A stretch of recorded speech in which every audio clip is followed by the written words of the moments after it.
शाहिद साहब, ये एशिया की सेकंड नंबर टीम की बिल्कुल 2 नंबर परफॉर्मेंस, क्या कहेंगे?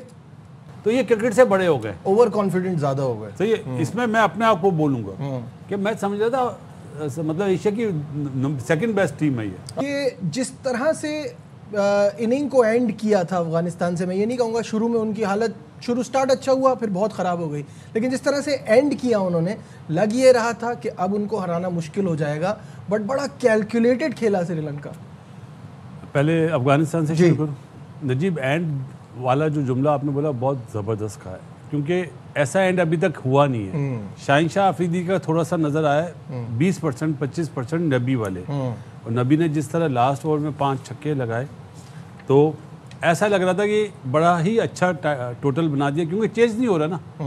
154 पे भी आप देखें कि बांग्लादेश ने अफगानिस्तान को हराया, पिचेज ऐसी नहीं है, लेकिन जो कैलकुलेटेड इनिंग्स खेली है ना अपना मेंडस ने कुसाल मेंडस, मज़ा आया कि आर्ट ऑफ बैटिंग, जो लोग जिन्हें बोलते ना कि छक्कों की क्रिकेट है, छक्के मारने की, पावर हिटिंग की, वो इस मेंडस की इनिंग्स देखें। बिल्कुल सही बात है। 140 के स्ट्राइक रेट से खेला, 10 चौके लगाए, लेकिन इम्प्रोवाइज कितना अच्छा कर रहा है। जिन्हें पता नहीं है कि सिंगल किस तरह बनाते हैं वो देखें कि दोनों पाँव चल रहे हैं उसके, आगे भी पीछे भी, स्वीप भी, कट भी।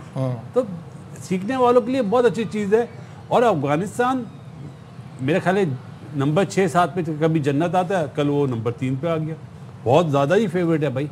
इनके जो जन्नत हो गया है, इब्राहिम जर्दान हो गए, उमर जई हो गए और गुलबदीन नायब रसूली, ये कसूरवार तो हैं बैटिंग कोलैप्स में, लेकिन इनके जो महंगे तरीन प्लेयर्स हैं ना, जो दुनिया की फ्रेंचाइज में मतलब ऑन करते हैं फ्रेंचाइजीज़ को, उनकी वजह से हारे हैं।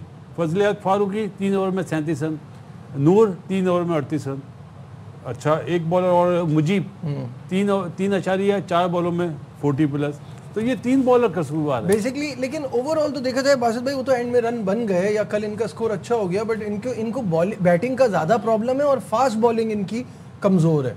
आपको याद है कल हम मैच के बाद हम तीनों जब बात कर रहे थे कि कामिल का भी यही पॉइंट था कि फास्ट बॉलर अब इन्हें नए लाने पड़ेंगे। भाई उमर जई के आने से एक उम्मीद हुई थी कि यार बेस्ट ऑलराउंडर मिल गया, लेकिन वो फ्रेंचाइज क्रिकेट में इतना बिजी हो गया। और एक चीज़ और भी है, इन्होंने जब हमें हराया ना अपना इंडिया में, उसके बाद इन्होंने हमारी जो ए टीम गई थी, जो शादाब कप्तान बना था, उन्हें भी हराया। तो ये क्रिकेट से बड़े हो गए, ओवर कॉन्फिडेंट ज़्यादा हो गए। सही है। इसमें मैं अपने आप को बोलूँगा कि मैं समझ रहा था मतलब एशिया की सेकंड बेस्ट टीम है ये। बहुत सारे लोगों का मानना था। परफॉर्मेंस तो जीरो रहा है ना, जीरो रहा है। कामरान, ओवरऑल एनालाइज करें, अब अफगानिस्तान तो बाहर हो गई है, तो ओवरऑल एनालाइज करें इनकी परफॉर्मेंस को, तो कैसा देखते हैं? देखिए, परफॉर्मेंस जैसे 2023 वर्ल्ड कप खेल रहे थे, 2024 वर्ल्ड कप खेल रहे थे ना, उसके मुताबिक तो इनको प्रोग्रेस ऊपर जानी चाहिए थी, ये नीचे की तरफ आई है। एक तो इनको कॉम्बिनेशन बनाने में बड़ी प्रॉब्लम हो रही है, मैंने कल भी बात की है। देखिए, आजकल की क्रिकेट में फास्ट बॉलर का होना बड़ा ज़रूरी है। आप एक राशिद या नूर के सर पे तो नहीं ना जीत सकते, जहाँ पे कंडीशन बेहतर होगी, ये 170-80 करेंगे तो वो डिफेंड नहीं कर सकेंगे जब तक नए बॉल के साथ बॉलर नहीं मिलेंगे और प्रॉपर फास्ट बॉलर ना मिले। बिल्कुल। फिर टेक्निकली आप देखें कि इनके पास जो बैट्समैन है Ibrahim Zadran, ODI test match में सबसे बेस्ट प्लेयर है, रन्स भी करता है। आप उसको ओपन से नंबर 3 पे लाए हैं, फिर 4 पे ले आए हैं। तो मुझे लग रहा है कि करीम जन्नत को ज़्यादा अहमियत दी जा रही है, ये किसी तरीके से ना सेट हो जाए। आई डोंट नो क्या उसका वजह क्या है कि, तो ये सारी चीज़ें हैं। और मेरे ख्याल से ये जितना टोटल बना लिया था, चेज़ नहीं होना चाहिए था। जैसे इनके पास मिडल में स्पिनर से सिर्फ फ़र्क क्या है, फजल फारूकी टू मैनी लीग, वो CPL से खेल के इधर आ रहा है, राशिद और नूर अहमद 100 बॉल खेल के आ रहे हैं, टू मैनी लीग्स। लेकिन कोई मेजर कोई टूर्नामेंट आता है तो इनको 1-2 दिन पहले नहीं पहुंचना होता, इनको एटलीस्ट 1 महीने का गैप जरूर होना चाहिए। सबसे बड़ी बात है, team has to play like a team. बिल्कुल ऐसे ही, जब तक इकट्ठे नहीं होंगे, कोई बाउंडिंग नहीं होगी तो उतनी देर कोई फायदा नहीं होगा। तो ये फर्क नजर आया। और कुशाल मेंडस की जितनी तारीफ करे उतनी कम है। बिल्कुल सही है। शाहिद साहब, ये एशिया की सेकंड नंबर टीम की बिल्कुल 2 नंबर परफॉर्मेंस, क्या कहेंगे? एशिया की सेकंड बेस्ट टीम थी T20 वर्ल्ड कप में।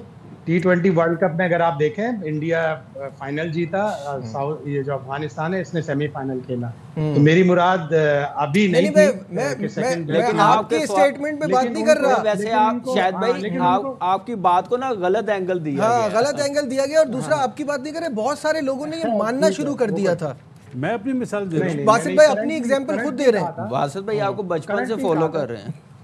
करंट नहीं कहा था। हाँ, ये तो बात मैं मानता हूँ कि ये थोड़े से लड़के थे, मैं इनका बचपन था, मैं थोड़ा सा लड़का था।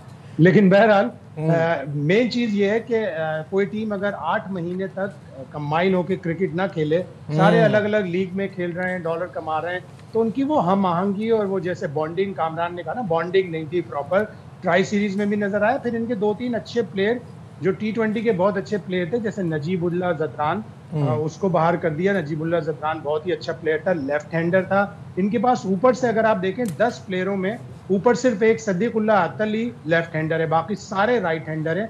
उसका एक इनको श्रीलंका ने ताड़ के रखा था कि इनके पास लेफ्ट हैंडर नहीं है, तो उन्होंने अपने हिसाब से बॉलिंग को अपने यूज किया। और फिर श्रीलंका ने बड़ी क्लिनिकल परफॉर्मेंस दी है। जिस तरह कुशाल मेंडिस ने एंकर किया ना, ऐसा एंकर हमें भी चाहिए। हमारे पास एंकर नहीं है। हमने अब तक, जो मैंने कल भी बताया था, 44 गेंदें सबसे ज्यादा फखर ने 77 रन पे खेली थी। तो अगर आप एक 160 प्लस का टोटल अगर आप चेस कर रहे हैं तो आपको एक एंकर चाहिए, और वो कुशाल मेंडिस ने बड़े जबरदस्त अंदाज से, और उनके बॉलर्स ने स्लोअर वन डाली, पिच पे मार रहे थे। दासुन शनाका को देखें, नुआन तुषारा को देखें, चमीरा, ऑल्दो उसको 50 रन बने, उसने भी बड़ी, उससे पहले जो 19 रन बने या 17 रन बने आखिरी ओवर में, उसके 19वें ओवर में, उससे पहले बड़ी अच्छी बॉलिंग की थी।